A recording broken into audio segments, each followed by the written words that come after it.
Hello friends, welcome to the YouTube classes. I hope आप सब ठीक होंगे। तो आज इस वीडियो में हम learning, teaching and assessment paper की जो लास्ट यूनिट है असेसमेंट स्ट्रेटजीज़ एंड प्रैक्टिसेस, उनको कवर करेंगे। तो इसमें हम सबसे पहले देखेंगे असेसमेंट की स्ट्रेटजीज़, जिसमें हम oral, written, portfolio, observation, project, इन सभी मेथड्स को कवर करेंगे। तो सबसे पहले हम देखते हैं मीनिंग ऑफ असेसमेंट स्ट्रेटजीज़। तो असेसमेंट स्ट्रेटजीज़ का मतलब होता है डिफरेंट मेथड्स और टूल्स जिनके थ्रू टीचर स्टूडेंट्स की नॉलेज, स्किल्स, एटीट्यूड और प्रोग्रेस को मेजर करता है। यानी कि इवैल्यूएशन सिर्फ रट्टा मारकर आंसर लिखने तक लिमिटेड नहीं है, बल्कि इवैल्यूएशन में ये देखना भी ज़रूरी है कि स्टूडेंट अपनी नॉलेज को अप्लाई कैसे करता है, वो कैसे सोचता है और कैसे कोलैबोरेट करता है। तो सबसे पहले हम देखते हैं ओरल असेसमेंट यानी कि मौखिक मूल्यांकन। इसमें टीचर वर्बली क्वेश्चंस पूछते हैं, स्टूडेंट्स ओरली आंसर देते हैं या फिर डिस्कशन करते हैं। For example oral quiz, viva, story telling, reading allowed. तो टीचर देखते हैं स्टूडेंट की अंडरस्टैंडिंग, प्रोनाउंसिएशन और कॉन्फिडेंस कैसा है। तो सिंपल वर्ड्स में बोलें तो बोल कर सीखना और समझाना दूसरे को। उसके बाद रिटन असेसमेंट लिखित मूल्यांकन में होता है। ये सबसे ट्रेडिशनल फॉर्म है असेसमेंट का। तो इसमें स्टूडेंट्स अपना नॉलेज लिख कर शो करता है, जैसे कि ऐसे राइटिंग, रिपोर्ट राइटिंग या फिर शॉर्ट आंसर करना। तो टीचर इसमें एवेलुएट करता है कि बेस्ड ऑन कंटेंट, क्लैरिटी और ग्रामर, यानी कि जो टीचर है उसका जो इवेल्युएशन होता है वो बच्चे की कंटेंट, बच्चे की क्लैरिटी और जो ग्रामर है उसके बेस पर होता है। इसका एग्जांपल हम ले सकते हैं जैसे कि क्लास टेस्ट या फिर असाइनमेंट्स।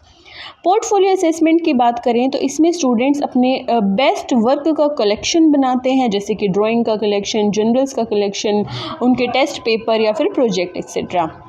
तो टीचर टाइम टू टाइम उस पोर्टफोलियो को चेक करके स्टूडेंट की जो ग्रोथ है उसको समझता है। यानी कि पोर्टफोलियो एक प्रोग्रेस डायरी होती है जिसमें हम अपने लर्निंग के सब रिकॉर्ड्स को रखते हैं। उसके बाद हम बात करते हैं ऑब्जर्वेशन की। तो टीचर एक्टिविटी के दौरान स्टूडेंट्स को ऑब्जर्व करता है कि बच्चे कैसे पार्टिसिपेट कर रहे हैं, कैसे काम कर रहे हैं और एक दूसरे के साथ वो कोऑपरेट कर रहे हैं या नहीं। तो टीचर एक चेकलिस्ट या फिर रेटिंग स्केल मेंटेन करता है। फॉर एग्जांपल ग्रुप वर्क के दौरान जब टीचर पूरी टीम का ऑब्जर्व करता है या फिर बच्चों के बीच में जो टीम वर्क है वो कैसे हो रहा है। नेक्स्ट हम बात करते हैं प्रोजेक्ट वर्क की। तो प्रोजेक्ट एक रियल लाइफ प्रॉब्लम सॉल्विंग या फिर क्रिएटिव जो एक्टिविटी है वो होती है। तो स्टूडेंट्स इंडिविजुअली या फिर ग्रुप में किसी भी टॉपिक पर काम करते हैं। तो इसके स्टेप्स होते हैं, सबसे पहले उनको टॉपिक असाइन किया जाता है, उसके बाद वो डेटा कलेक्ट करते हैं और उसके बाद जो उन्होंने अपनी जो फाइंडिंग्स की हैं, जो रिसर्च की है उस प्रोजेक्ट के ऊपर, उनको अपने टीचर के आगे प्रेजेंट करते हैं। फॉर एग्जांपल जैसे कि बच्चे कोई साइंस मॉडल बनाते हैं, कोई सर्वे प्रोजेक्ट बनाते हैं या फिर पोस्टर मेकिंग इसमें आ सकता है। नेक्स्ट प्रेजेंटेशन की बात करते हैं। तो स्टूडेंट्स अपने आइडियाज़ को वर्बली या फिर पावर पॉइंट के थ्रू जब प्रेजेंट करते हैं तो उसे कहते हैं प्रेजेंटेशन। इसमें टीचर देखता है कि जो कंटेंट की क्लैरिटी है कैसी है, बच्चे का कॉन्फिडेंस कैसा है और ऑडियंस एंगेजमेंट बच्चे के अराउंड कैसी हो रही है। यानी कि अगर बच्चे में कॉन्फिडेंस अच्छा है, वो अपने ऑडियंस को साथ लेकर चल रहा है, तो इसमें जो ऑडियंस एंगेजमेंट है उसको टीचर देखता है। फॉर एग्जांपल कोई भी प्रोजेक्ट का प्रेजेंटेशन करना, किसी टॉपिक का प्रेजेंटेशन करना या फिर कोई सेमिनार वगैरह। उसके बाद ग्रुप डिस्कशन में एक टॉपिक दिया जाता है और सब स्टूडेंट्स अपने ओपिनियन उस पर शेयर करते हैं। तो टीचर ऑब्जर्व करता है कि कौन लॉजिकली बात कर रहा है, कौन सुन रहा है, कौन रिस्पेक्ट कर रहा है दूसरों की बात की, और कौन कितना इस ग्रुप डिस्कशन में एक्टिवली पार्टिसिपेट कर रहा है। फॉर एग्जांपल कोई भी टॉपिक अगर टीचर ने दिया है, जैसे कि एनवायरमेंटल इश्यूज़ टीचर ने कोई टॉपिक दिया है, तो उस पर डिस्कशन करना। तो ये जो स्ट्रेटजी है वो क्रिटिकल थिंकिंग और कम्युनिकेशन, इन दोनों चीज़ों को डेवलप करती है। उसके बाद ओपन बुक टेस्ट की बात करें तो ये एक मॉडर्न और क्रिएटिव असेसमेंट है। तो स्टूडेंट्स को एग्ज़ाम के दौरान अपनी बुक्स और नोट्स यूज़ करने की इसमें परमिशन होती है। यानी कि जब बच्चों के एग्ज़ाम्स चल रहे होते हैं तो उन्हें ये परमिशन होती है कि आपके जो नोट्स हैं या फिर आपकी जो बुक्स हैं, आप उनको अपने सामने रख के उनमें से एक अच्छा आंसर बना के आप उसको लिख सकते हैं। बट क्वेश्चन रोड टाइप नहीं होते, ये होती हैं एप्लीकेशन बेस्ड। तो टीचर इसमें देखते हैं स्टूडेंट्स की एनालाइज और जो इंटरप्रिटेशन है वो कैसी है, स्टूडेंट उस टॉपिक को कैसे एनालाइज कर रहा है, कैसे वो इंटरप्रेट उस टॉपिक को कर रहा है। तो फॉर एग्जांपल बच्चों को टीचर ने कोई केस स्टडी दी है तो और टीचर उसमें से कुछ क्वेश्चन पुट करा, तो इसको हम कह सकते हैं केस स्टडी बेस्ड पेपर। उसके बाद सरप्राइज़ टेस्ट, जैसे कि नाम में ही है सरप्राइज़ टेस्ट, यानी कि बिना बताए कोई टेस्ट लेना। इससे स्टूडेंट्स जो टीचर है वो देख सकते हैं कि स्टूडेंट जो अपनी रेगुलर स्टडी कर रहा है या नहीं, जो बच्चे को डेली पढ़ाया जा रहा है उसकी रिवीजन वो घर जाकर कर रहा है या नहीं। तो it is short and based on recent topic, तो ये हेल्प करता है डेली स्टडी हैबिट्स को बिल्ड करने में। उसके बाद अनटाइम्ड टेस्ट में ये होता है कि इस टेस्ट में बच्चे पर किसी भी टाइप का टाइम प्रेशर नहीं दिया जाता कि आप इस टाइम पीरियड में इस टेस्ट को कंप्लीट करके हमें देंगे, तो वो अपनी स्पीड से टेस्ट कंप्लीट करते हैं। इसमें जो बच्चे का फोकस होता है वो स्पीड पर नहीं होता बल्कि अंडरस्टैंडिंग पर होता है। तो ये स्पेशली हेल्पफुल होता है उन बच्चों के लिए जिनको एंजाइटी या फिर स्पेशल नीड्स की ज़रूरत जो है होती है। उसके बाद टीम टेस्ट में ये होता है कि स्टूडेंट्स एक टीम बनाकर मिलकर किसी भी टेस्ट को सॉल्व करते हैं। टीचर एक पूरी टीम को कोई टेस्ट देता है, वो सब मिलकर उसको सॉल्व करते हैं और जो एक सिंगल जो आंसर शीट होती है वो सबमिट की जाती है। इसमें टीचर देखता है कि बच्चों की जो कम्युनिकेशन स्किल है वो कैसी है, बच्चों का जो टीम वर्क है वो कैसा है। Next, records of learning landmark यानी कि अधिगम अभिलेख में इसमें स्टूडेंट्स की जो मेजर अचीवमेंट्स हैं वो रिकॉर्ड की जाती हैं। Certificates, awards, skill chart, milestone, ये सब इसमें आ जाते हैं। तो ये हेल्प करता है स्टूडेंट्स की ओवरऑल प्रोग्रेस को समझने में। नेक्स्ट, क्लोज सेट या फिर ओपन सेट क्वेश्चन का मतलब होता है, क्लोज सेट का मतलब होता है फिक्स्ड आंसर, जैसे कि एमसीक्यू हो गए, फिलअप्स हो गए, तो इनके जो आंसर होते हैं वो फिक्स होते हैं। लेकिन ओपन सेट का मतलब होता है डिस्क्रिप्टिव आंसर। यहाँ पर जो आंसर होते हैं बच्चे अपनी थिंकिंग से, अपनी सोच से लिखते हैं। तो टीचर को जो टीचर है वो दोनों का बैलेंस रखता है। तो क्लोज सेट से बच्चों को क्या है, ऑब्जेक्टिविटी मिलती है और ओपन सेट से क्रिएटिविटी उनको मिलती है। उसके बाद कुछ अदर इनोवेटिव जो मेजर्स हैं, जैसे कि पीयर असेसमेंट हो गया, जिसमें स्टूडेंट्स एक दूसरे के काम को असेस करते हैं। सेल्फ असेसमेंट में अपना खुद का एवेल्युएशन करना। लर्निंग लॉग हो गया। गेम बेस्ड असेसमेंट हो गई, जिसमें गेम्स के थ्रू लर्निंग चेक करते हैं। और उस लर्निंग लॉग में होता है कि अपनी लर्निंग की जर्नी को लिखना कि पहले उस बच्चे को कितना आता था और अब उसने कितना इम्प्रूव किया है। तो ये होता है लर्निंग लॉग। तो इसमें कंक्लूजन में हम लिख सकते हैं कि असेसमेंट सिर्फ मार्क्स लेने का प्रोसेस नहीं है बल्कि कंटिन्यूअस लर्निंग प्रोसेस है, जिसमें क्रिएटिविटी, कोलैबोरेशन और रिफ्लेक्शन ये सब इंक्लूड होता है। अब नेक्स्ट टॉपिक है typology and levels of assessment items, जिसमें हम multiple choice, open ended, close ended, direct, indirect, ये सभी लेवल्स को कवर करेंगे। तो सबसे पहले हम देखते हैं typology and levels of assessment items क्या होता है। तो टाइपोलॉजी का जो मतलब है ये वो होता है क्लासिफिकेशन और types of question based on how students respond to them. तो इसमें मेनली 3 टाइप के असेसमेंट आइटम्स होते हैं। सबसे पहले मल्टीपल चॉइस, ओपन एंडेड और क्लोज एंडेड। तो जो असेसमेंट आइटम्स हैं, असेसमेंट आइटम्स वो होते हैं, वो क्वेश्चन या फिर वो टास्क होते हैं जिनके थ्रू टीचर स्टूडेंट्स की नॉलेज, अंडरस्टैंडिंग, स्किल और थिंकिंग लेवल को चेक करता है। तो अगर असेसमेंट आइटम्स अच्छे डिज़ाइन किए गए हों तो इससे हमें पता चलता है कि स्टूडेंट्स ने सिर्फ रट्टा मारा है या एक्चुअली किसी कॉन्सेप्ट को समझा है। तो सबसे पहले हम बात करते हैं मल्टीपल चॉइस क्वेश्चन की, बहुविकल्पीय प्रश्न की। इसमें एक क्वेश्चन होता है और उसके साथ 4 या उससे ज़्यादा जो ऑप्शंस हैं वो दिए जाते हैं, जिनमें से स्टूडेंट्स को करेक्ट ऑप्शन चूज़ करना होता है। तो सब जैसे कि which planet is known as red planet, तो हम इसमें कुछ ऑप्शंस दे देते हैं, अर्थ, मार्स, जुपिटर और वीनस। तो ये होता है मल्टीपल चॉइस क्वेश्चन, जिसमें एक क्वेश्चन के साथ हमें ऑप्शंस दिए जाते हैं। तो इसका प्रोसीजर होता है कि टीचर क्लियर और सिंपल क्वेश्चन इसमें बनाता है। उसके अलावा इसमें सिर्फ एक ही करेक्ट आंसर होता है और ऑप्शंस में कंफ्यूजन या फिर कोई क्लू नहीं होना चाहिए। इसके मेरिट्स क्या होती हैं, यानी कि इसके लाभ क्या होते हैं, ये ऑब्जेक्टिव होता है तो क्विकली जो है चेक किया जा सकता है। इसमें टीचर को चेक करने में ज़्यादा टाइम नहीं लगता और ये मतलब ज़्यादा सिलेबस को भी कवर कर लेता है। इसकी लिमिटेशंस ये होती हैं कि ये डीप थिंकिंग या फिर क्रिएटिविटी को मेजर नहीं करता। उसके बाद ओपन एंडेड में यहाँ पर स्टूडेंट्स अपने आंसर्स को खुद लिखते हैं अपने वर्ड्स में, अपनी ड्राइंग के थ्रू या फिर अपनी जो उनकी जो एक्सप्लेनेशन है उसके फॉर्म में। फॉर एग्जांपल टीचर ने अगर बच्चों से कोई क्वेश्चन पुट किया है कि how water conservation helps in sustainable development, यानी कि जल संरक्षण स्थायी विकास में कैसे सहायक है, तो इसका प्रोसीजर होता है कि क्वेश्चन जनरली वाई या फिर हाउ से स्टार्ट होता है। आंसर्स को रूब्रिक्स के बेस पर चेक किया जाता है, कंटेंट, लॉजिक एंड क्लैरिटी इसमें चेक की जाती है। इसके मेरिट्स होती हैं, इसमें क्रिटिकल थिंकिंग और जो क्रिएटिविटी है वो इंक्रीज होती है, स्टूडेंट्स की अंडरस्टैंडिंग की जो डेप्थ है उसका पता चलता है कि उनमें कितनी अंडरस्टैंडिंग है, और इसकी लिमिटेशंस होती हैं कि चेकिंग सब्जेक्टिव होती है और जो काफ़ी टाइम कंज्यूमिंग भी होती है।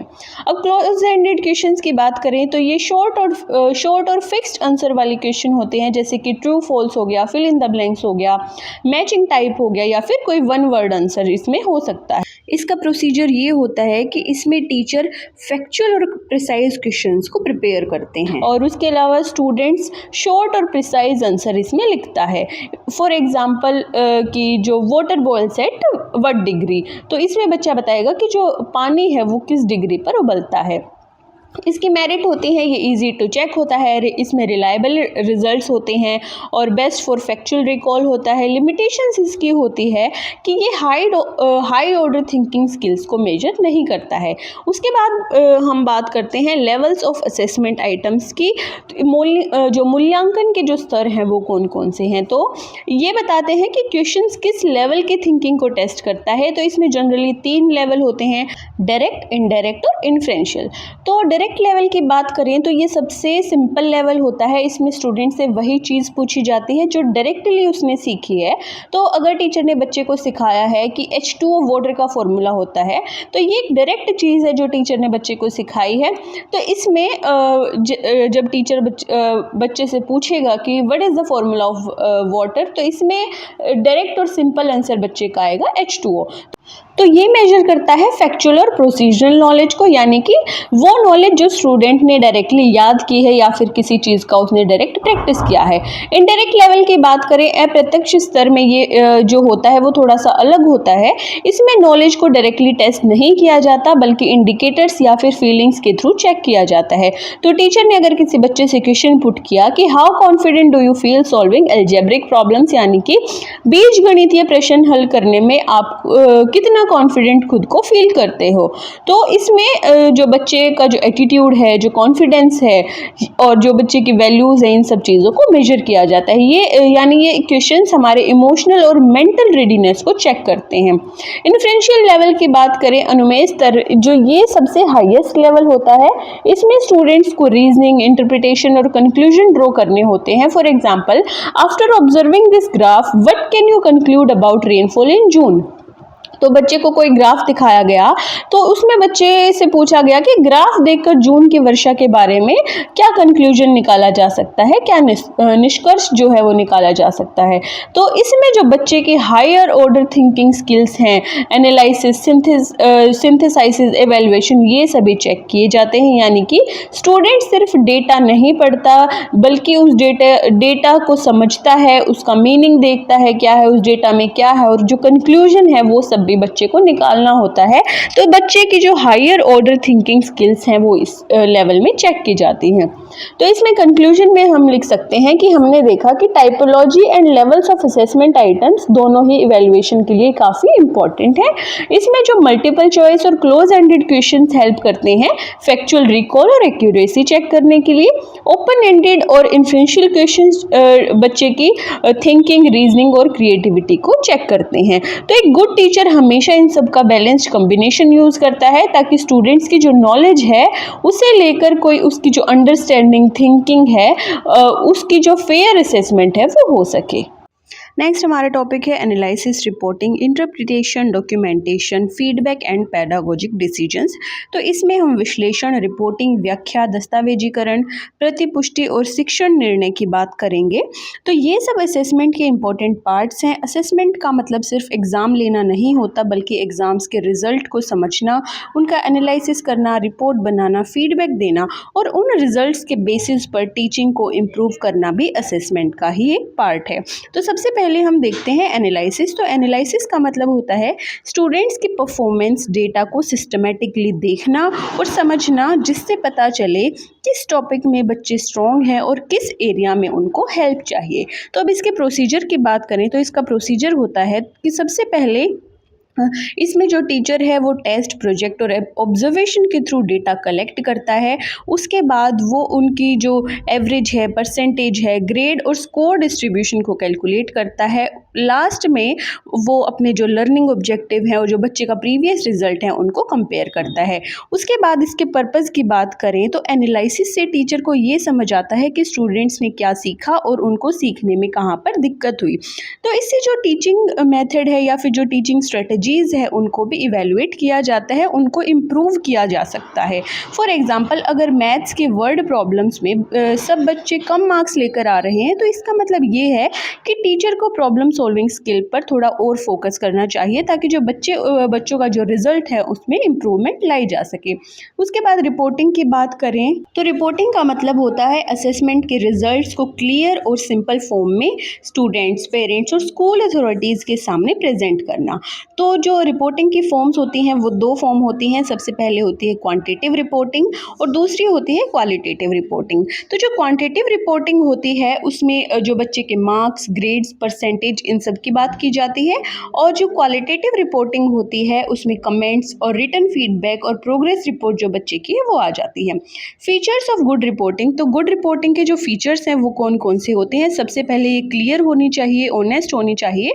तो इसमें क्या होता है कि टीचर को जो अपना क्लियर जो बच्चे की जो रिपोर्ट है वो बनानी चाहिए। तो रिपोर्ट में सिर्फ अचीवमेंट ही नहीं बल्कि बच्चे के जो इम्प्रूवमेंट एरियाज़ है कि कहाँ पर बच्चा इम्प्रूव कर सकता है वो भी बताना चाहिए।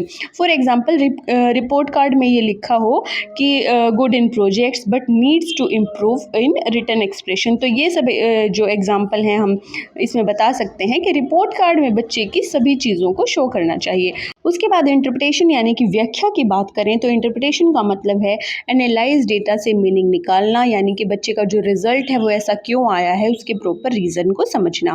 प्रोसीजर की बात करें तो इसमें आइडेंटिफाई किया जाता है कि बच्चे का जो फेलियर या फिर सक्सेस का रीज़न क्या है। उसके बाद जो बच्चे का रिजल्ट आया है उसको रिलेट करना टीचर के टीचिंग मेथड से, लर्नर के बैकग्राउंड से और जो असेसमेंट डिज़ाइन किया गया है उससे। उसके बाद इम्प्रूवमेंट के लिए हाइपोथेसिस को क्रिएट करना। एग्जाम्पल की बात करें तो अगर साइंस एक्सपेरिमेंट में किसी बच्चे के कम मार्क्स आए हैं तो रीज़न ये हो सकता है कि स्टूडेंट को लैब एक्सपोजर जो है वो कम मिला हो। तो इसलिए हम देख सकते हैं कि नेक्स्ट टाइम जो बच्चे को लैब का जो एक्सपोजर है वो दिया जाए ताकि वो उस चीज़ में इम्प्रूव कर सके। इसका पर्पज़ होता है कि interpretation helps teacher understand why something happen और फिर उसके बेसिस पर टीचिंग स्ट्रेटेजीज़ को इम्प्रूव करना। नेक्स्ट, डॉक्यूमेंटेशन यानी कि दस्तावेजीकरण की बात करें तो इसका मतलब होता है स्टूडेंट की लर्निंग जर्नी का प्रॉपर रिकॉर्ड मेंटेन करना, यानी कि जो स्टूडेंट का जो प्रोग्रेस रिपोर्ट है उसका रिटन या फिर डिजिटल जो है रिकॉर्ड उसको रखना। इसकी कौन कौन से फॉर्म में रखा जा सकता है? पोर्टफोलियो की फॉर्म में हम इसे रख सकते हैं, लर्निंग जर्नल्स, प्रोग्रेस चार्ट या फिर डिजिटल रिकॉर्ड्स की फॉर्म में इसे रख सकते हैं। इसका पर्पज़ होता है स्टूडेंट्स की जो ग्रोथ है उसे ट्रैक करना। उसके बाद जो फ्यूचर डिसीजन या फिर रिमेडियल टीचिंग के लिए एविडेंस प्रोवाइड करना।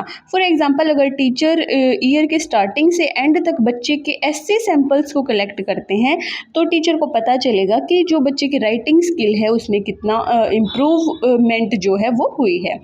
नेक्स्ट, हम फीडबैक की बात करें तो फीडबैक वो इन्फॉर्मेशन होती है जो टीचर स्टूडेंट्स को देते हैं उनकी परफॉर्मेंस के बारे में ताकि वो अपनी लर्निंग को इम्प्रूव कर सकें। तो फीडबैक 3 टाइप का होता है, पॉजिटिव फीडबैक, कंस्ट्रक्टिव फीडबैक और पीयर फीडबैक। पॉजिटिव फीडबैक में होता है जो टीचर बच्चे को पॉजिटिवली जो फीडबैक है, पॉजिटिव जो रीइंफोर्समेंट है वो देता है, जैसे कि well done, your concept is clear. और जो कंस्ट्रक्टिव फीडबैक है उसमें टीचर बच्चे को बताता है कि हाँ, आपका जो एफर्ट था वो अच्छा था, आपने अच्छे एफर्ट्स लगाए इस चीज़ में, लेकिन आप कुछ और एग्जांपल्स ऐड करके इस चीज़ को और बेटर बना सकते थे। पीयर फीडबैक में जब एक क्लासमेट दूसरे क्लासमेट को, यानी कि अपने जो पीयर ग्रुप है जो आपस में ही एक दूसरे को फीडबैक देते हैं, तो वो होता है पीयर फीडबैक। उसके बाद एक इफेक्टिव फीडबैक की जो कैरेक्टरिस्टिक है वो क्या क्या होती है? सबसे पहले टाइमली यानी कि ये समय पर दिया जाना चाहिए और एक स्पेसिफिक और एकदम क्लियर जो वर्ड्स में जो फीडबैक है वो दी जानी चाहिए। उसमें किसी टाइप की कोई कन्फ्यूजन नहीं होनी चाहिए। जो फीडबैक है वो बैलेंस्ड होनी चाहिए, उसमें पॉजिटिव साइड भी बतानी चाहिए और जो नेगेटिव साइड है यानी कि जिन साइड्स को बच्चा करेक्ट कर सकता है वो भी बताना चाहिए। एक्शनेबल होना चाहिए यानी कि उसे फॉलो करके स्टूडेंट ताकि इम्प्रूव करे, वो ऐसा होना चाहिए। फीडबैक का पर्पज़ होता है कि स्टूडेंट को मोटिवेट करना और गाइड करना ताकि जो उसकी लर्निंग है वो बेटर हो सके। अब लास्ट हम पेडागोजिक डिसीजंस की बात करें यानी कि शिक्षण निर्णय की बात करें तो इसका मतलब होता है ये टीचिंग रिलेटेड डिसीजंस हैं जो टीचर असेसमेंट के रिजल्ट्स के बेसिस पर लेते हैं ताकि लर्निंग आउटकम्स जो हैं वो और बेटर हो सके। फॉर एग्जांपल लेसन प्लान को रिवाइज करना, रिमेडियल क्लास ऑर्गेनाइज करना, टीचिंग मेथड्स या फिर मटेरियल्स को चेंज करना ताकि बच्चे की जो टीचिंग है, जो बच्चे की जो लर्निंग आउटकम्स हैं उनको और बेटर बनाया जा सके। ग्रुप एक्टिविटीज़ का जो स्ट्रक्चर है उसे मॉडिफाई करना, ये नहीं है कि टीचर ने कोई एक्टिविटी करवाई और हर बार सेम तरीके से टीचर उस चीज़ को कराए, ऐसा नहीं है। टीचर को मॉडिफाई टाइम टू टाइम करना चाहिए। इसका प्रोसीजर होता है सबसे पहले एनालिसिस करना, फिर इंटरप्रिटेशन करना, फिर प्लान करना और फिर उसको इम्प्लीमेंट करना और इम्प्लीमेंट करने के बाद उसे फिर से री एक्सेस करना। फॉर एग्ज़ाम्पल अगर स्टूडेंट्स की जो विजुअल लर्निंग है वो उसमें बेटर परफॉर्म कर रहे हैं अगर विजुअल लर्निंग में बच्चे, तो टीचर नेक्स्ट टाइम पर और ज़्यादा चार्ट्स, डायग्राम और विजुअल्स का यूज़ करेंगे ताकि जो बच्चे हैं वो और अच्छा सीख सकें। कंक्लूजन में हम लिख सकते हैं कि असेसमेंट का रियल पर्पस सिर्फ मार्क्स देना नहीं है। जो असेसमेंट है वो एक कंटिन्यूस साइकिल है जो लर्निंग और टीचिंग दोनों को इम्प्रूव करता है। तो इसमें एनालिसिस बताता है कि क्या हुआ, इंटरप्रिटेशन बताता है कि जो बच्चे का पॉजिटिव या नेगेटिव रिजल्ट आया है वो क्यों आया है, ऐसा क्यों हुआ है, यानी कि interpretation explains why it happened. Reporting जो है वो रिजल्ट्स को शेयर करता है, डॉक्यूमेंटेशन एविडेंस को रखता है अपने पास, फीडबैक इम्प्रूवमेंट को गाइड करता है और पेडागोजिक डिसीजंस हेल्प करते हैं बेटर टीचिंग में। हमारा नेक्स्ट टॉपिक है असेसमेंट ऑफ डाइवर्स लर्नर्स। तो इसके मेन पार्ट्स हैं एक्सेम्पशंस, कंसेशंस, एडेप्टेशंस और अकोमोडेशंस, यानी कि जो विविध शिक्षार्थियों का मूल्यांकन है इसमें हम वो करेंगे और जो उनको दी जाने वाली छूट हैं, रियायतें हैं और कुछ अनुकूलन और सुविधाएं हैं उनकी बात करेंगे। तो ये टॉपिक जो है इंक्लूसिव एजुकेशन को देखते हुए काफ़ी इम्पोर्टेंट है। तो चलिए स्टार्ट करते हैं। तो सबसे पहले इंट्रोडक्शन में लिखेंगे कि क्लास में सभी जो बच्चे हैं वो एक जैसे नहीं होते, सभी की जो पर्सनैलिटी है या सबका जो बैकग्राउंड है, कल्चर है, जो लर्निंग स्टाइल है वो अलग अलग होता है, यानी कि जो क्लास में जो डाइवर्सिटी है वो देखने को मिलती है। तो इसलिए टीचर का काम है एक ऐसा असेसमेंट डिज़ाइन करना जो फेयर हो, फ्लेक्सिबल हो और स्टूडेंट फ्रेंडली हो। तो इंक्लूसिव क्लासरूम में हमें कुछ स्पेशल मेजर्स लेने पड़ते हैं, तो जिन्हें हम कहते हैं एक्सेम्पशंस, कंसेप्शन, एडेप्टेशन और अकोमोडेशन। तो अब बात करते हैं असेसमेंट ऑफ डाइवर्स लर्नर्स की, जिसमें कि विविध शिक्षार्थियों का मूल्यांकन। तो सबसे पहले ये समझ लेते हैं कि असेसमेंट ऑफ डाइवर्स लर्नर का मतलब क्या है। तो ये ऐसा सिस्टम है जहां स्टूडेंट को इक्वल चांस मिलता है अपनी लर्निंग को दिखाने का, चाहे उसकी एबिलिटी या बैकग्राउंड कुछ भी हो। तो इसके कुछ प्रिंसिपल्स होते हैं। सबसे पहले उसमें फेयरनेस होनी चाहिए, एक्सेसिबिलिटी होनी चाहिए, फ्लेक्सिबिलिटी होनी चाहिए और रिलायबिलिटी होनी चाहिए।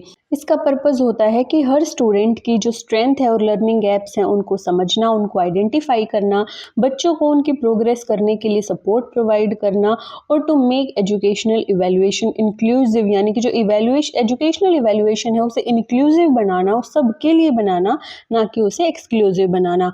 अब एक्सटेंशन की बात करें तो अब इसका मतलब होता है किसी सब्जेक्ट या एग्ज़ाम के पार्ट से स्टूडेंट को पूरी तरह से छूट देना अगर वो काम उसके लिए करना पॉसिबल नहीं है। तो फॉर एग्जांपल अगर कोई स्टूडेंट विजुअली इम्पेयर्ड है तो उसको ज्योमेट्री ड्राइंग या फिर मैप रीडिंग से एक्सेम्पशन मिल सकता है, और अगर कोई स्टूडेंट हियरिंग इम्पेयर्ड है तो उसे ओरल एग्ज़ाम से छूट दी जा सकती है। अब इसके बाद इसके जो प्रोसीजर हैं उसकी बात करें तो इसका प्रोसीजर होता है रिकमेंडेशन फ्रॉम एक्सपर्ट्स, यानी कि जो एक्सपर्ट्स हैं जैसे साइकोलॉजिस्ट, स्पेशल एजुकेटर, उनके रिकमेंडेशन ज़रूर होनी चाहिए। स्कूल बोर्ड या फिर जो एग्जामिनेशन अथॉरिटी है उससे अप्रूवल मिलना चाहिए, और जो स्टूडेंट का जो रिकॉर्ड है पूरा अच्छा डॉक्यूमेंटेशन उसका होना चाहिए और क्लियर जस्टिफिकेशन के साथ बच्चे की सभी जो डॉक्यूमेंट्स हैं वो रिकॉर्ड करके रखी जानी चाहिए। और उसके बाद अब इसकी एजुकेशनल रैशनल यानी कि शैक्षिक उद्देश्य की बात करें तो इस छूट का उद्देश्य दया नहीं होता बल्कि न्याय संगत मूल्यांकन होता है। यानी कि इसमें बच्चे को ये नहीं दिखाया जाता कि हम तुम पर दया कर रहे हैं, बल्कि ये होता है कि ताकि जो उसका इवेल्युएशन है वो फेयर तरीके से हो सके। इसके बाद कंसेशंस यानी कि रियायतों की बात की जाए तो इसका मतलब होता है कि थोड़ा सा रिलैक्सेशन देना, लेकिन सिलेबस या फिर लर्निंग ऑब्जेक्टिव्स इसमें चेंज नहीं होते। फॉर एग्जांपल इसमें क्या होता है कि एग्जाम में थोड़ा एक्स्ट्रा टाइम मिल जाता है। अगर उस एग्जाम का टाइम 1 घंटा है तो बच्चे को 20-30 मिनट एक्स्ट्रा दिए जा सकते हैं। राइटर या स्क्राइब या फिर रीडर की हेल्प लेना, और अगर बच्चे को टाइपिंग नहीं आती है तो उसके जगह पर हैंड राइटिंग वो यूज़ कर सकता है। उसके अलावा इसमें स्पेलिंग या फिर हैंड राइटिंग पर भी थोड़ी सी जो लीनियंसी है वो बरती जाती है। इसके अलावा ये सब स्पेशल फेवर्स नहीं होते हैं, बल्कि ये इक्वल अपॉर्चुनिटी देने के लिए होते हैं ताकि हर स्टूडेंट अपनी फील्ड में अपना जो बेस्ट है वो परफॉर्म कर सके।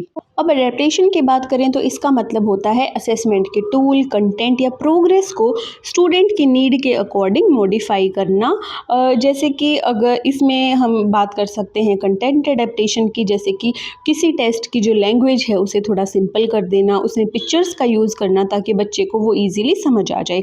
फॉर्मेट अडेप्टेशन की बात करें तो इसमें लार्ज प्रिंट का यूज़ करना बच्चा ताकि ईजिली देख सके, ब्रेल का यूज़ करना या फिर डिजिटल फॉर्म में पेपर देना। रिस्पॉन्स अडेप्टेशन में स्टूडेंट को लिखने के बजाय उसका ओरल टेस्ट ले लेना। सेटिंग अडेप्टेशन में उसके लिए एक स्पेशल सिटिंग अरेंजमेंट प्रोवाइड करना या फिर एग्जाम के लिए क्वाइट रूम प्रोवाइड करना। फॉर एग्जांपल अगर किसी स्टूडेंट को डिस्लेक्सिया है तो उसके लिए रीडिंग पैसेज छोटे और सिंपल दिए जा सकते हैं या फिर ऑडियो फॉर्मेट में प्रोवाइड किए जा सकते हैं ताकि वो उनको ईजिली समझ पाए और जो अपना टेस्ट या फिर एग्ज़ाम है उसको कर सके।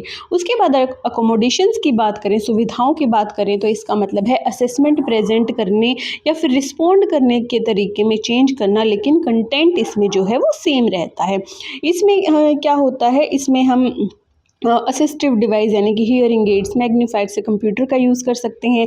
साइन लैंग्वेज जो इंटरप्रेटर होता है उसे प्रोवाइड करवा सकते हैं। लार्ज फॉन्ट या फिर हाई कंट्रास्ट कलर पेपर बच्चों को प्रोवाइड करवा सकते हैं। एग्ज़ाम का जो टाइम है उसको थोड़ा फ्लेक्सिबल कर सकते हैं या फिर उनको हम ये कह सकते हैं कि ये आपका जो टेस्ट है वो थोड़ा अनटाइम्ड है, आप अपने अकॉर्डिंग टेस्ट को करके उनको दे सकते हैं। उनके लिए कोई जो टाइम बाउंडेशन है वो इतनी ज़्यादा नहीं दी जाती। उसके बाद अडेप्टेशन और अकोमोडेशन में ये डिफरेंस है कि अडेप्टेशन कंटेंट या फॉर्मेट को चेंज कर देता है, जबकि जो अकोमोडेशन है वो सिर्फ एक्सेसिबिलिटी को इजी बनाता है। अब इसके बाद जो importance of inclusive assessment measures की बात करें तो इसका मतलब होता है, तो इंक्लूसिव असेसमेंट से हमें बहुत सारे बेनिफिट्स मिलते हैं। तो इसमें क्या होता है कि सबको जो है इक्वल चांस मिलता है, ये इक्विटी एंड जस्टिस को एजुकेशन में प्रमोट करता है, सेल्फ एस्टीम को बढ़ाता है, उसके अलावा एक्टिव पार्टिसिपेशन और मोटिवेशन को एनकरेज करता है। इससे फेलियर, रिपीटेशन और जो ड्रॉप आउट रेट्स होते हैं वो कम होते हैं। उसके अलावा ये टीचर्स को भी हेल्प करता है इंडिविजुअलाइज्ड इंस्ट्रक्शन प्लान करने में। तो टीचर को हर स्टूडेंट के लिए जो इंडिविजुअलाइज्ड प्लान है वो बनाने में हेल्प मिलती है। उसके बाद इसमें टीचर्स रोल की बात करें तो इसमें जो टीचर है हर स्टूडेंट को ऑब्ज़र्व करते हैं और उसके अलावा वो उनके जो पेरेंट्स हैं और स्पेशल एजुकेटर्स हैं उनके साथ भी टीचर कोलैबोरेट करते हैं, प्रॉपर कंसेशंस और अकोमोडेशन को इम्प्लीमेंट करते हैं। और इसके अलावा हर स्टूडेंट का जो रिकॉर्ड है टीचर मेंटेन करने की कोशिश करता है और सबसे ज़रूरी है फेयर और एम्पैथिक असेसमेंट करना। उसके अलावा लास्ट में हम कंक्लूजन की बात करें तो इंक्लूसिव असेसमेंट का एम है equal opportunity not equal treatment. तो एक्सेम्पशंस, कंसेशंस, अडेप्टेशंस और अकोमोडेशन ये सब इंश्योर करते हैं कि हर स्टूडेंट अपनी रियल एबिलिटी दिखाए बिना किसी डिस्क्रिमिनेशन के आगे बढ़ सके और पढ़ सके। तो यही होती है ट्रू इंक्लूसिव एजुकेशन। इसमें हर बच्चे को समान अवसर दिए जाते हैं। अब हमारा लास्ट टॉपिक जो है इस यूनिट का वो ये है school examinations, critical review and reforms, जिसमें हम CCE, NCF 2005 और RTE 2009 को पढ़ेंगे। तो सबसे पहले इंट्रोडक्शन की बात करें तो इंट्रोडक्शन में बताया गया है कि जो स्कूल एग्जामिनेशंस हैं वो एक सेंट्रल मैकेनिज्म है for measuring students knowledge, skill and intelligence. यानी कि एग्ज़ाम से जो है बच्चे के नॉलेज, स्किल और इंटेलिजेंस को जांचा जाता है। अपने इंडिया में जो एग्ज़ाम है वो काफ़ी पावरफुल रोल प्ले करते हैं, not only in students academic success but also their self esteem, career path और सोशल स्टेटस में। तो जो एग्ज़ाम्स होते हैं वो बच्चों के लिए इसका मतलब होता है सिर्फ मार्क्स लेकर आना, अच्छा रिजल्ट लेकर आना, और कंपटीशन जो है इससे बच्चों में बढ़ता है। तो unfortunately most exams focus only on rote learning, यानी कि रट्टा मारने पर फोकस करते हैं। इसमें जो क्रिएटिविटी है, स्किल्स है, वो इग्नोर हो जाती हैं और स्टूडेंट्स में स्ट्रेस, फियर और जो प्रेशर है वो बढ़ जाता है। तो अब हम इसमें जो critical review of current examination की बात करें तो सबसे पहले आता है कि मतलब इसमें हम ये देखेंगे कि हमारे जो एग्ज़ाम सिस्टम है उसकी जो प्रॉब्लम है वो क्या है। तो सबसे पहले है rote learning and memory based test होते हैं ये। तो इसमें एग्ज़ाम्स में क्या होता है, बच्चे रट्टा मारने पर ही फोकस करते हैं, बस याद करते हैं चीज़ों को, वो उनको समझते नहीं हैं। ओवर एम्फेसाइजेज ऑन मार्क्स होता है, मार्क्स बच्चों के लिए सब कुछ बन जाते हैं। बच्चों का जो सेल्फ वर्थ होता है, कंपैरिजन होता है, उसी पर बच्चे अपना सिर्फ फोकस करते हैं कि भाई बस उनको मार्क्स अच्छे लेकर आने हैं। तो इससे क्या होता है, बच्चों में जो एंजाइटी है, स्ट्रेस है और जो अनहेल्दी कंपैरिजन्स है अमंग लर्नर्स में वो बढ़ जाता है। उसके बाद इसमें क्या होता है, नेग्लेक्ट ऑफ को curricular and non cognitive areas. इसमें क्या होता है, बच्चों की सिर्फ जो कॉग्निटिव एरियाज हैं, जो उनकी एकेडमिक्स है, उस पर फोकस किया जाता है कि बच्चे ने कितना अच्छा लर्न किया और उसके बेस पर उनको मार्क्स मिल जाते हैं। लेकिन जो बच्चों की को करिकुलर एरियाज हैं जैसे कि art, music, sports, moral values, ये सभी चीज़ें उसमें इग्नोर हो जाती हैं। उसके बाद आता है one time high stake exams. इसमें क्या होता है, जो एनुअल और टर्म एंड एग्ज़ाम होते हैं, यानी कि एक स्नैपशॉट ऑफ परफॉर्मेंस को ये प्रोवाइड करते हैं। एक दिन के एग्ज़ाम पर जो बच्चे की नॉलेज है उसे चेक किया जाता है और इसमें जो बच्चे ने पूरे साल में जो मेहनत करी है, जो ग्रोथ करी है, उस चीज़ को इग्नोर कर दिया जाता है। उसके बाद इनइक्वालिटी एंड कल्चरल बायस में हम देख सकते हैं कि इसमें असमानता और पक्षपात होता है कि लैंग्वेज और कल्चरल बायस की वजह से कुछ स्टूडेंट्स को डिसएडवांटेज होता है, कुछ स्टूडेंट्स जो एग्ज़ाम में अच्छे मार्क्स नहीं लेकर आ पाते हैं जिससे उनको प्रॉब्लम होती है। तो क्लियरली जो एग्जिस्टिंग एग्ज़ाम सिस्टम है वो लर्निंग को मेजर नहीं करता है, वो सिर्फ मेमोरी और मार्क्स को इंपॉर्टेंस देता है कि भाई बच्चे ने कितना अच्छा लर्न किया है और उसके अकॉर्डिंग बच्चे को मार्क्स मिलते हैं। अब assumptions about learning and development in current practices, यानी कि सीखने के बारे में कुछ गलत धारणाएं हैं, वो कौन कौन सी हैं। तो जो ट्रेडिशनल एग्ज़ाम सिस्टम है वो कुछ पुरानी सोच पर बेस्ड है, जैसे कि उनका मानना है कि learning is linear and uniform. इसमें क्या होता है कि जो हर बच्चा है वो एक ही जैसे सीखता है, एक ही पेस से बच्चा सीखता है। सेकेंड है development is measurable through marks. जो बच्चे की डेवलपमेंट है उसे केवल मार्क्स से ही मेजर किया जाता है। जो बच्चे का और इमोशनल ग्रोथ है उसे, या फिर जो बच्चे की क्रिएटिव ग्रोथ है उसे इग्नोर कर दिया जाता है। इसमें है जो टीचर इज़ द अथॉरिटी और स्टूडेंट इज़ पैसिव। इसमें क्या होता है, जो टीचर है वो हाई रैंक पर होता है, यानी कि टीचर अथॉरिटेटिव होता है और बच्चे इसमें पैसिव रोल प्ले करते हैं। टीचर इसमें ये है कि टीचर ही सब कुछ जानता है और इसमें बच्चे का जो रोल है वो कम दिखाई देता है। इसके अलावा failure is necessary for competition is instead of viewing mistake as learning opportunities. इसमें क्या होता है, जो गलती करना असफलता है, सुधार का अवसर नहीं है। तो इसमें क्या है कि कंपटीशन के लिए जो फेलियर है वो नेसेसरी है। बट आज के टाइम में हम जानते हैं learning is a continuous and social process. तो हर बच्चा यूनिक है और जो हर बच्चे की जो लर्निंग है वो भी लीनियर नहीं होती है। वो बच्चा अलग अलग तरीके से अपने हिसाब से सीखता है, सब बच्चे एक तरीके से नहीं सीख सकते। Next the need of examination reforms, यानी कि परीक्षा सुधार की जो आवश्यकता है वो क्यों है। तो एजुकेशन का मेन एम होता है होलिस्टिक डेवलपमेंट करना, ना कि रोट मेमोरी को प्रमोट करना। तो असेसमेंट का पर्पस होना चाहिए इम्प्रूवमेंट, इसका मतलब जजमेंट नहीं होना चाहिए। तो जो इंडिया में कुछ एग्ज़ाम रिफॉर्म्स इंट्रोड्यूस किए गए हैं जैसे कि CCE NCF 2005 और राइट टू एजुकेशन एक्ट 2009। तो ये जो रिफॉर्म्स है ये स्टूडेंट्स के डेवलपमेंट को सपोर्ट करते हैं, एकेडमिकली भी, सोशली भी, इमोशनली भी और मॉरली भी। तो अब CCE यानी कि कंटिन्यूस एंड कॉम्प्रिहेंसिव इवैल्यूएशन, सतत और व्यापक मूल्यांकन की बात करें तो इसका मतलब है स्टूडेंट की लर्निंग और डेवलपमेंट का रेगुलर और ऑल राउंड इवैल्यूएशन। तो ये सिस्टम सिर्फ एक एग्ज़ाम पर बेस्ड नहीं होता बल्कि पूरे साल की लर्निंग प्रोसेस पर बेस्ड होता है। तो इसके दो पार्ट्स होते हैं। फर्स्ट पार्ट होता है कंटिन्यूस इवैल्यूएशन यानी कि सतत मूल्यांकन, जिसमें बच्चे की जो रेगुलर ऑब्जर्वेशन है, असाइनमेंट है, प्रोजेक्ट है, क्लास परफॉर्मेंस है, वो सब चीज़ें देखी जाती हैं। उसके अलावा जो सेकंड पार्ट है कॉम्प्रिहेंसिव इवैल्यूएशन, इसमें एकेडमिक्स के साथ साथ बच्चों की को करिकुलर, क्रिएटिविटी, टीम वर्क और एटीट्यूड जो है वो भी एक्सेस किया जाता है। तो इसके ऑब्जेक्टिव्स क्या होते हैं? सबसे पहले है एग्ज़ाम के फियर को कम करना, जॉयफुल लर्निंग को प्रमोट करना, उसके अलावा अर्ली आइडेंटिफिकेशन और लर्निंग डिफ़िकल्टीज़ को टैकल करना, उसके अलावा बच्चे की जो होलिस्टिक डेवलपमेंट है उसे इंश्योर करना। तो इसके बाद हम बात करते हैं इसके ऑब्जेक्टिव्स की, इसकी टूल्स एंड टेक्निक्स की कि किस तरह से जो सीसीई है वो किया जाता है।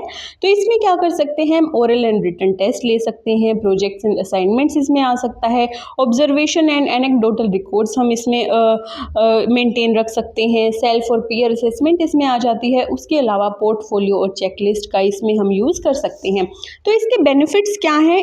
इससे क्या है, रेगुलर फीडबैक मिलता है और कंपैरिजन के बजाय बच्चे की जो प्रोग्रेस है उस पर फोकस किया जाता है और इससे बच्चे में सेल्फ कॉन्फिडेंस है वो बढ़ता है, बच्चे की जो पार्टिसिपेशन है किसी भी चीज़ को सीखने में वो बढ़ती है और बच्चों का जो इंटेलेक्चुअल, इमोशनल और सोशल ग्रोथ है इसमें वो होता है। अब इसके चैलेंजेस क्या है? इसमें जो टीचर का थोड़ा सा वर्कलोड बढ़ जाता है क्योंकि लार्ज क्लास साइज होने की वजह से, उसके बाद जो प्रॉपर ट्रेनिंग है और रिकॉर्ड मेंटेनेंस है उसमें थोड़ी कमी आ सकती है और डिफ़िकल्टी इन स्टैंडर्डाइजेशन होता है। उसके अलावा जो सीसीई है उसे मिसअंडरस्टूड भी किया गया है, थोड़ा गलत भी समझा गया है। इसका लोगों जो स्कूल है उन्होंने ये समझ लिया है कि इसका मतलब होता है बार बार एग्ज़ाम लेना, जिससे जो इसका जो उद्देश्य है वो थोड़ा सा कमज़ोर हो गया। अब इसके बाद हम बात करते हैं एनसीएफ 2005 नेशनल करिकुलम फ्रेमवर्क 2005। तो इसका विजन था education should be learner centred not exam centred, यानी कि जो बच्चों की एजुकेशन है वो बच्चों पर बेस्ड होनी चाहिए, जो लर्नर है उस पर सेंटर्ड होनी चाहिए, एग्ज़ाम पर नहीं है। तो असेसमेंट लर्निंग का पार्ट होना चाहिए, ये कोई अलग प्रोसेस नहीं है। तो इसकी जो कुछ की रिकमेंडेशंस थी वो ये थी कि जो replace rote learning with activity based learning, तो लर्निंग को रट्टा मार कर नहीं करवाना बल्कि एक्टिविटी बेस्ड होनी चाहिए, एक्सपेरिमेंटल लर्निंग जो असेसमेंट है वो होनी चाहिए। उसके अलावा फॉर्मेटिव असेसमेंट जो है उसको यूज़ करना, जिससे कि जो बच्चे का रेगुलर फीडबैक है वो टाइम टू टाइम मिल सके। इसमें प्रोग्रेस पर फोकस करना जो उनकी एक मेन की रिकमेंडेशन थी कि बच्चे की प्रोग्रेस पर फोकस किया जाए, बच्चों की ग्रेड्स पर नहीं। इसके अलावा इसमें सेल्फ और पीयर इवैल्यूएशन को भी इंक्लूड किया गया और उसके बाद provide inclusive assessment for children with diverse need. तो इसमें ये इंश्योर किया गया कि जो बच्चे हैं डाइवर्स नीड के, उनको भी इंक्लूसिव असेसमेंट मिलनी चाहिए। इंक्लूजन को इसमें जो है वो प्रमोट किया गया।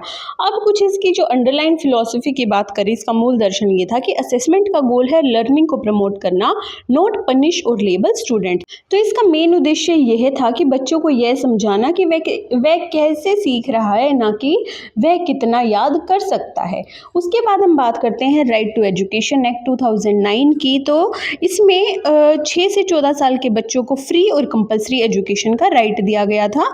और कुछ असेसमेंट रिलेशन प्रोविजंस की बात करें तो इसमें सेक्शन 29(2)H में बोला गया कि every child's progress will be assessed through CCE. तो बच्चे की जो प्रोग्रेस है उसे सीसीई के द्वारा असेस किया जाना चाहिए। इसमें नो डिटेंशन पॉलिसी थी, यानी कि 8th क्लास तक कोई भी बच्चा जो है वो फेल नहीं होगा। चाइल्ड फ्रेंडली इवैल्यूएशन पर फोकस किया गया। Exam should be diagnostic not fear based, यानी कि एग्जाम्स इसलिए लिए जाने चाहिए ताकि जो बच्चे की कमियां हैं उसे दूर किया जा सके, ना कि इससे बच्चे को डराया जा सके।